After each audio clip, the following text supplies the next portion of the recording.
우리가 세상을 살면서 우리 스스로 생각하는 것들 중에 하나는 세상 속에서 악한 짓을 하는 사람들은 그 삶에 고난과 역경이 많아야 하고, 선한 삶을 사는 사람들은 기분 좋고 행복한 일들만 가득해야 되는데, 악한 삶을 사는 사람이나 선한 삶을 사는 사람들, 그 삶 속에는 똑같이 고통과 아픔이 일어나는 것을 봅니다. 그런데 그 일에 대해서 솔로몬이 굉장히 많은 생각을 가지고 연구를 해봤다라는 것이죠.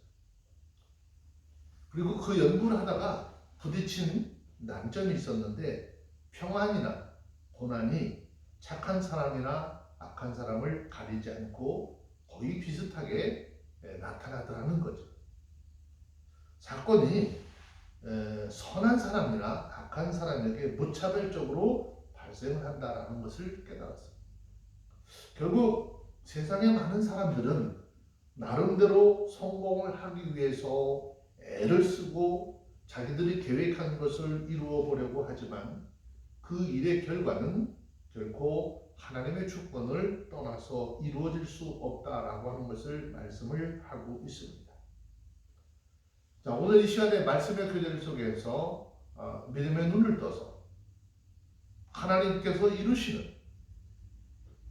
이런 귀한 것들을 볼 수 있는 우리의 삶이 되기를 원합니다.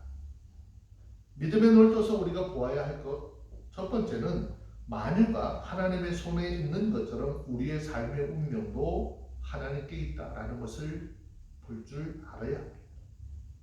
전도서 9장 1절 말씀에 내가 마음을 다하여 이 모든 일을 공부하여 살펴본즉 의인과 지혜자나 그들이 행하는 일이나 다 하나님의 손에 있으니 사랑을 받을런지 미움을 받을런지 사람이 알지 못하는 것은 모두 그 미래임이라 그랬습니다.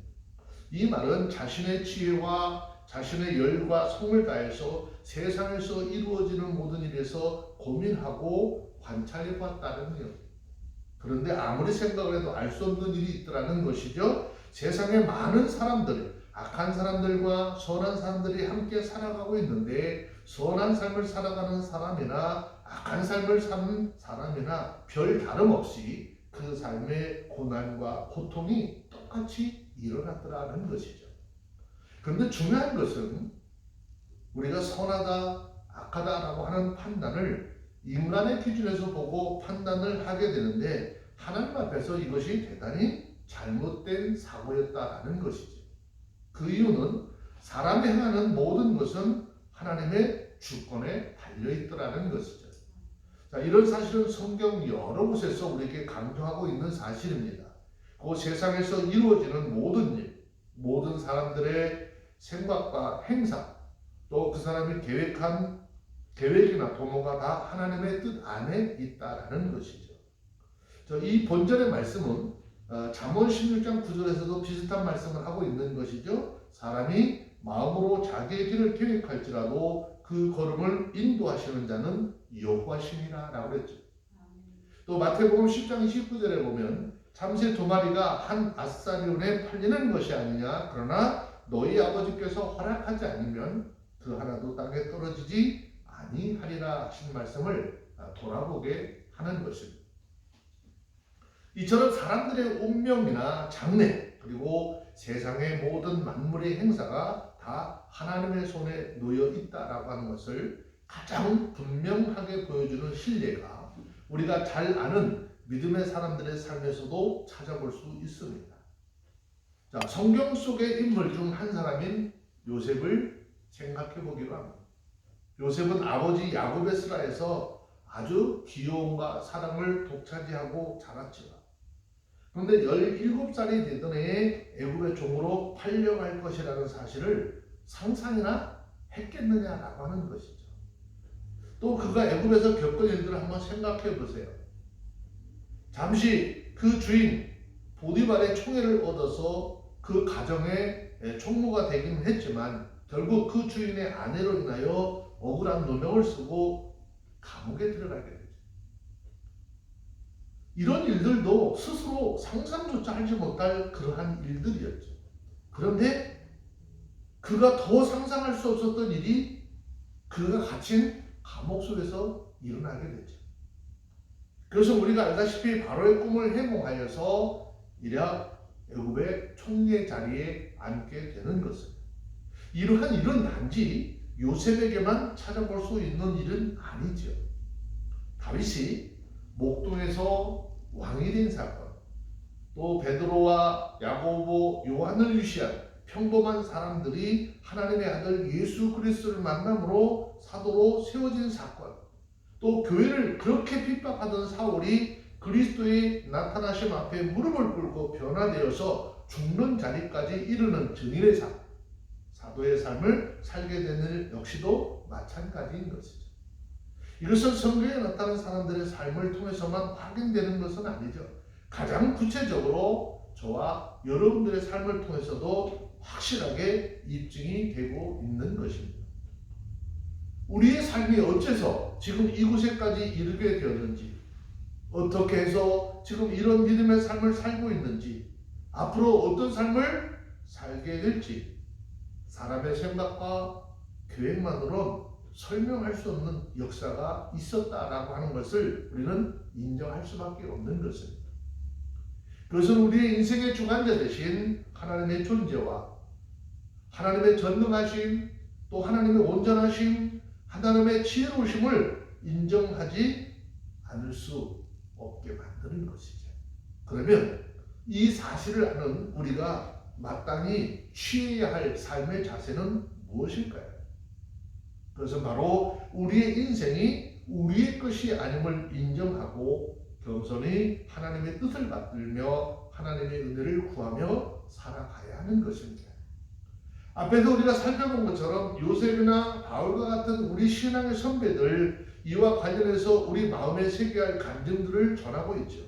창세기 50장 19절로 20절 보면 요셉의 경우 우리가 잘 아는 것처럼 자기 종으로 팔았던 형들을 용서하면서 요셉이 그들에게 이르되 두려워 마소서, 내가 하나님을 대신하리이까. 당신들은 나를 해하려 하였으나 하나님은 그것을 선으로 바꾸사 오늘과 같이 만민의 생명을 구원하게 하려 하셨나이다 라고 고백하고 있는 것이죠. 즉 하나님께서 이루실 모든 섭리를 그 입으로 고백하고 있는 것입니다. 즉 그는 자신을 그처럼 섬세하게 인도하신 하나님의 뜻이 어디에 있었는지 분별하고 그로 인해서 그 뜻을 떠받드는 삶을 살았던 것이죠. 또 고린도전서 15장 10절 말씀해 보시면 사도 바울의 경우 여러 가지 놀라운 일들, 은혜로운 일들, 또 그 은혜로 인하여 수고롭게 자기가 감당했던 일들이 많죠.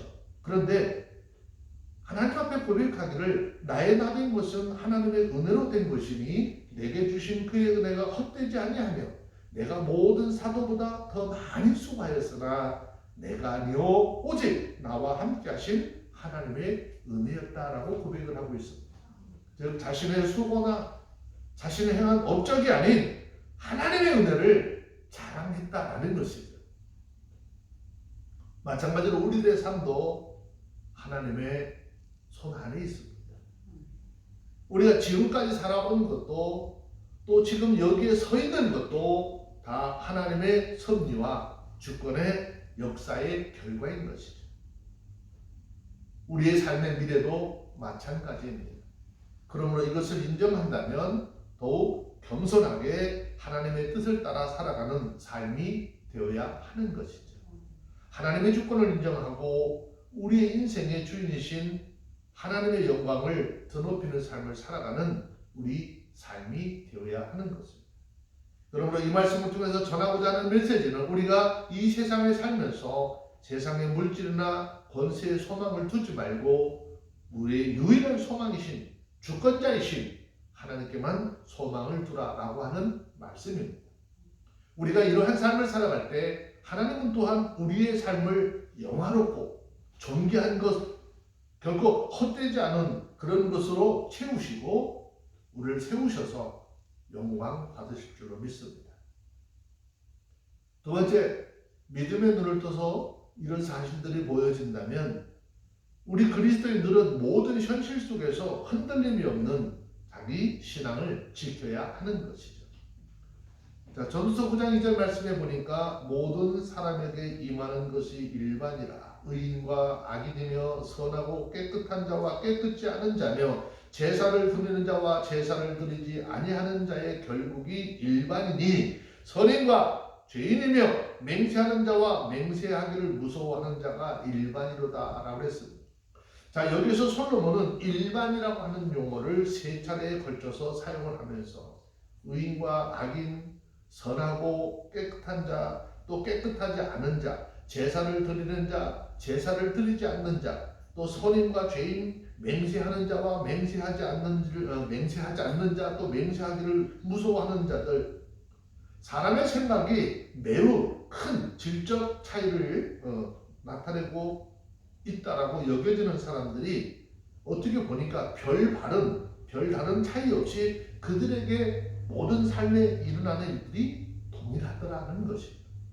자, 여기서 전도자가 상반된 삶을 사는 것처럼 보이는 서로 다른 부류의 사람들을 이처럼 일반화시킨 것은 3절에서 이야기하고 있듯이 죽음이라고 하는 인간의 궁극적인 운명 놓여있다라고 할 때에 모두가 다 죽음 앞에서 똑같더라라는 것이죠. 그러나 이 일은 단지 죽음의 문제에서만 적용된 일이 아니라는 것이죠. 세상에서 일상적인 삶에 있어서도 마찬가지죠. 이것은 어쩌면 아주 당연스러운 것인지도 모르겠어요. 만약 이 세상에서 하나님을 믿는 사람들이 모든 일에 잘되고 또 죽음도 당하지 않으면 반면 믿지 않는 사람들은 세상에서 정말 삶을 지옥처럼 살고 그 목숨들이 단명을 하고 비참하게 죽음을 당한다라고 한번 생각해 보자는 거예요. 그러면 아마 전도하지 않아도 예수를 믿지 않는 사람은 단 한 사람도 없을 것이에요. 하지만 세상은 믿는 사람이나 믿지 않는 사람이나 이 세상에서의 삶을 보면 별다른 차이를 발견하기 어렵다는 거예요. 아니, 오히려 하나님을 믿고 신실한 그리스도인으로 살아가는 것이 오히려 더 힘들고 더 많은 고난과 어려움을 당하는 것처럼 보여집니다. 오히려 믿는 사람들이 더 피해를 입고 고난을 당하는 경우도 다반사이죠. 악인들보다 형통한 삶을 살지 못한다 할지라도 또 그들보다 못한 삶을 살지 말아야 할 것인데 현실은 오히려 그 반대의 경우로 나타난 경우가 많이 있는 것이죠. 그러나 참된 그리스도인들은 이러한 현실 앞에서도 초연한 삶을 살 수 있는 믿음을 가지고 있는 것입니다. 왜냐? 성경에 말씀하시기를 하나님을 믿고 예수 그리스도를 구주로 영접하는 사람은 결코 이 세상에서보다 많은 것을 가지고 많은 것을 누리고 형통하고 잘 살기 위한 것이 아니기 때문이라고 말씀하고 있기 때문이죠. 즉 참신앙인들이 추구해야 될 바는 안개와 같고 그림자처럼 덧없는 이 세상의 부귀영화가 아니라 이것과는 비교조차도 할 수 없는 영원하신 하나님의 나라와 그 안에서 누릴 큰 복락을 알고 그것을 소유하기 위한 것입니다. 이러한 믿음을 가진 사람이라면 이 세상에서 믿음이 없는 자보다 조금 못 살고 또 그들에게 멸시를 당하거나 부당한 대우를 당하더라도 결코 슬퍼하거나 낙심하지 않는 것입니다. 만일 그것이 의를 지키고 불의를 멀리함으로 당하는 것이라면 도리어 기뻐하고 감사하라고 우리에게 가르치고 있는 것입니다. 그러나 오늘날 많은 사람들, 신앙인이라고 자처하는 사람들이 이것과는 참 거리가 먼 삶을 살고 있는 것이 현실이죠. 그들은 신앙생활을 하고 있지만 세상에서 조금도 손해를 보려고 하지 않습니다. 의로운 삶을 살기 위해서 세상에서 손해를 보는 것, 곧 경제적인 어려움이나 삶의 어려움에 또 그것들을 감수하려고 하는 그런 삶을 살아가고 하기보다는 그런 일들이 우리 가운데 임하게 되면 신앙의 양심을 버리고라도 그들과 똑같이 악을 행하고 거짓을 행하는 것을 택하며 살아가고 있는 것입니다. 심지어 그들의 신앙까지도 세상에서 풍요와 번영을 위해서 버릴 준비가 되어 있는 것입니다. 그러나 여러분, 우리가 이 악하고 모순된 세상, 부조리하고 거짓된 세상 가운데 부름을 받은 것은 결코 세상의 풍요와 번영만을 추구하는 삶을 살기 위한 것이 아니라는 것이죠. 물론 우리가 신앙생활을 하면서 동시에 세상에서 번영할 수도 있고 하나님께서 주신 물질의 복을 받아서 다른 사람보다 더 잘 살 수도 있습니다. 그러나 우리가 이 세상에서 살아가는 가장 본질적인 목적은 남보다 무엇인가를 더 많은 것을 누리고 잘 살기 위한 것이 아니라 하나님을 섬기고 바르고 진실된 삶을 사는 것을 세상 사람들에게 보여주기 위한 것이죠. 그래서 설령 우리가 손해를 좀 보고 불이익을 당한다 할지라도 그것이 신앙을 위한 것이지 정직과 진실, 의로운 삶을 위한 것이 아니라는 것입니다. 내가 신앙을 위한 것이라고 한다면 우리의 삶에 나타나는 내가 정직함과 진실함과 의로운 삶을 살 때 당하는 어려움들이 있다면 마땅히 감당할 수 있어야 하는 것입니다. 성경은 고린도후서 4장 17절에서 말씀하기를 우리가 잠시 받는 환난에 경한 것이 지극히 크고 영원한 영광에 중한 것을 우리에게 이루려 함이라 라고 했습니다. 여러분, 혹 우리가 지금 이 세상에 살아가면서 다른 사람보다 돈을 얼마나 더 가졌는지, 또 밥을 먹을 때 얼마나 많은 반찬을 넣고 먹었으며 얼마나 비싼 차를 타고 다니는지, 혹 얼마나 좋은 집에서 살고 있는지 그것에만 마음을 두고 살고 있지는 않느냐라는 것이죠. 너희는 그런 것에 마음을 뺏기지 말라라고 말씀하고 있습니다. 부디 이 세상에서 평안하든 환난 가운데 있든 궁핍하든지 부하든지 이것과 상관없이 진실하게 하나님의 나라를 바라보고 하나님의 뜻을 행하며 살아가는 우리 모두가 되어주시기를 주의 이름으로 축원합니다. 다른 사람보다 조금 더 잘 살아보자고 수단과 방법을 가리지 아니하고 자기가 계획한 목적을 이루려고만 하지 말라라는 것입니다. 이제 본문의 말씀의 가르침을 통해서 우리 모두는 하나님 앞에 올바른 믿음의 삶을 살아가는 그리스도인이 되어야 하는 것입니다. 그리고 세상에서 손해를 당하고 불이익을 당해도 결코 신앙에 있어서 또 신앙적인 삶에 있어서 흔들리지 말아야 하는 것이죠. 그것이 의로우신 하나님을 섬기는 그리스도인들이 추구해야 할 참되고 온전한 삶의 모습이기 때문입니다.